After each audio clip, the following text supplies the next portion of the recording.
Hi, my name is Winland Ziada, New York City-based director and creator of theater, television, and film, and also proud FENIX Global Artist Ambassador. Today, I am thrilled to be speaking with the acclaimed Brazilian-Canadian artist, PAM STEEBLER. For more on PAM, you can read more about her right below this video, but in the meantime, here is a sneak peek at the incredible talent of PAM with her song, Noise. I hear noise coming out of your mouth. You say you're upset or something like that. Just noise when you call me again. Not that it matters. Oh, I wasn't listening. All I can hear through this phone is that you want something I don't have. And now this noise I'm getting sick of again. It's getting too loud and I gotta turn it down. Lately I'm thinking about you and me, wondering why I let you and your cigarettes burn me up in a fire.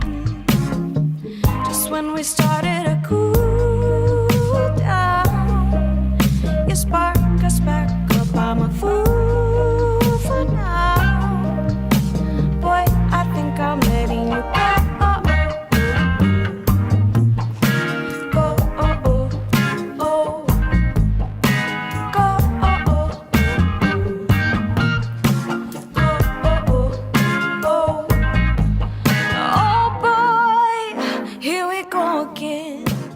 Well, hello, Pam. How are you? Hello, I'm good, Will. How are you? I'm doing so much better now that I'm speaking with you, and I'm so excited that the audience has got just a sneak peek of your incredible talent with your song, Noise. Talk to me about the impetus of that song. That song is actually, it's funny because it's the only song in my whole life that I didn't write fully. My team wrote most of it, and I kind of just edited a little bit here and there. And it's the song that I kind of most identify with because it was right when I had, I was going through what this song was talking about. So, it's about toxic relationships. I'm sure we've all been there, relationships where people make you apologize and make you feel shitty. Oh, I'm sorry. Am I supposed to? Oh, I'll swear. You can do whatever you want. Like I told you off camera, I love you because you're such an unapologetic artist and person. I mean, for the audience, and if it's okay that I mentioned, I literally got an HGTV tour of your two-story Brooklyn abode because we were finding a nice place for you to do the interview. And I also, through your music, Pam, what I love, again, so much too about your artistry is you've obviously done the investigation of the noise in your life because you unapologetically are fusing genres, but you're also fusing the different cultures that are in your bone marrow. So I have like a two-part question for you. One, culturally, how you feel your music is influenced by your Brazilian and Canadian background. And then two, what are the different genres that you most identify with that you find yourself fusing within your music? That's a great question. So I spent just a little bit of time in Canada. I wasn't there for too long, but I grew up in Brazil. So my dad was the music person in my life. So he introduced me to everything he knew, which was mostly American rock and pop. So like the Beatles, and you got Aerosmith, Simon and Garfunkel, Elton John. So that's what I grew up with, like at home. And then when I would go out, I would be introduced, he introduced me to some Brazilian music, but not much. But, in my life, you get your friends and you're mostly out of your house when you're like a teenager. So like all the Brazilian music started like to get inside of me. So right now, what I feel when I'm writing, when I'm singing is that American music. But I know that, without me noticing, the Brazilian comes out. Maybe some syncopated melodies or, a more hot kind of, I don't know, beat or changes, and that's what I feel like that comes out naturally. It's not like, oh, I'm going to try and use this bossa nova tempo. Well, that makes sense. I mean, it literally is in your bone marrow, but also it's within the vibration of what you grew up with. I mean, I know as an artist myself, I'm so influenced by the music that I grew up with, but sometimes I don't even realize it. It's just, you know, it was in my ear and it's within the fiber and it's in your fiber. Yeah, it's something that I can't help but do. And sometimes I don't even know. Sometimes people tell me, "Oh, you sound a little bit like, you know," this one person in my whole life would tell me, "Oh, you sound a little bit like Maria Hita," which I'm like, really?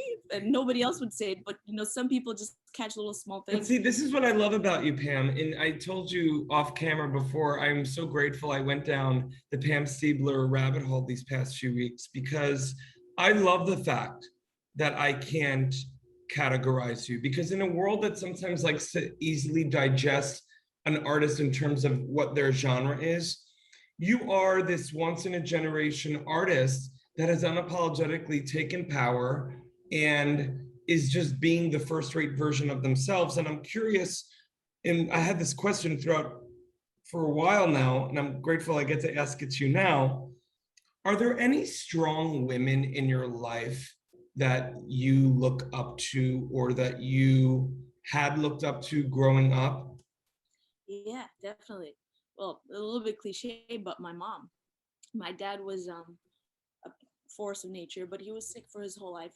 So my mom took care of the house. She took care of him. She took care of, you know, the finances. She took care of everything, and without, you know, taking any shit from anybody. And so she's like my mirror. I'm like, you know what? I'm gonna be like that. And just Pam, it's so interesting you said that because I was like, this young woman must have been raised by a badass woman because Pam, you're badass because look at, I can talk to you now. I love it. You're in your basement, you're in Brooklyn, you're just like, whatever, whatever, whatever. But, and you look gorgeous still, obviously, but it's like when you become Pam Steebler on stage, do you feel like you're accentuating certain qualities when you hit the stage? yeah, definitely. Um, on stage, I feel my securest, my most confident. On stage, I feel like I belong, like it's like my spot. And I'm like, I incorporate this, you know, I don't give a shit. I'm gonna do me. You are gonna enjoy it, and if you don't, that's okay too, because you know we all have different tastes. But that's what where I was born to be. I definitely. I also, of course, everybody has their insecurities, especially at home. I have 2 kiddos, a husband, a family, and so that brings it up. But on stage is where like everything kind of closes in, and it's about me, and it's about the audience, and it's about what I can offer them, and how I can bring my best to them. Well, it's that sense of gratitude it's so evident in whatever you do, Pam. I mean, look at, I was a performer for 25 years and I'm now a director. And, you know, I work with once in a generation artists all the time. I'm very blessed, but I also know it factor when I see it. And you have it. You have it because not only your talent, but you obviously have worked on yourself and your craft. Talk about noise.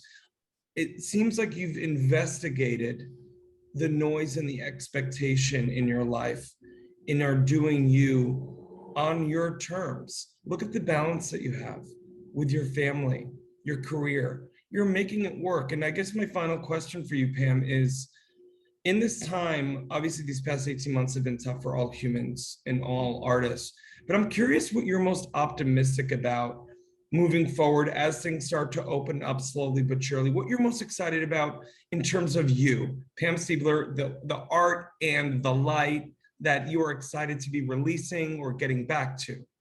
I'm excited just, you know, generally to get back on stage, which I have been, and to get into the studio with people and with a microphone in front of my face. And, you know, I have a little home studio here and I can do remote, you know, things, but it's different when you have a vocal producer and, you know, an engineer. Just getting to that microphone and kind of let go of everything that's kind of built up inside. That's what I'm most excited about. Pam Steebler, I am so grateful for your time today, and I want to let our audience know for more on the amazing Pam Steebler, you can read more about her right below this video. Pam, God bless you. Say hi to that hubby and 2 kiddos, and I'm so grateful that we're connected now.